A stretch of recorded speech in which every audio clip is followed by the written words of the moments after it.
සංයුක්ත හාල් කාලා තියෙනවද? නැත්නම් ඇනලොග් හාල්? අපි වැඩිපුරම කන්නේ නාඩු, සම්බා, කැකුළු හාල් නේද? මොනවාද මේ ඇනලොග් හාල් කියලා හඳුන්වන්නේ? තව කෘතිම හාල් කියලා જાතියකුත් තියෙනවා නේද? සමහරු ප්ලාස්ටික් හාල් කියලාත් කියනවා. පොඩ්ඩක් ඒ ගැන විමසා බලමු.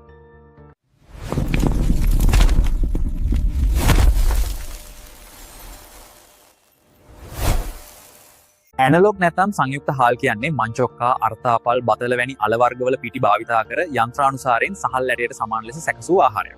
මේ ඇනලොග් සහල් බහුලව භාවිතා කරන්නේ වියට්නාමයේ, චීනය වගේ රටවල්.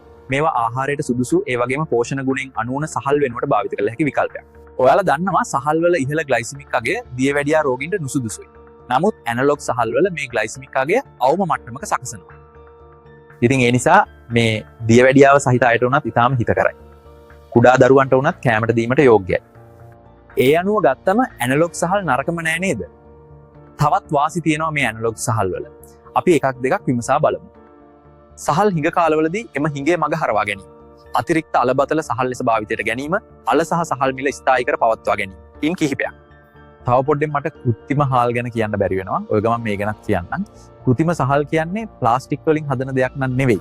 සහල් මෝල් වලදී කැඩෙන සහ ඉවත් කරන සහල් කොටස් පිරිසිදු කරලා පිටි කරලා ඒ පිටි යන්ත්‍රානුසාරයෙන් සහල් බවට පත් කරනවා. මේවට තමයි කෘත්‍රිම හාල් කියලා කියන්නේ. සාමාන්‍ය සහල් කිලෝ 10කට කෘත්‍රිම සහල් කිලෝ 1ක් මිශ්‍ර කිරීම තමයි සාමාන්‍ය අනුපාතය. මේවා ආහාරයට සුදුසුයි.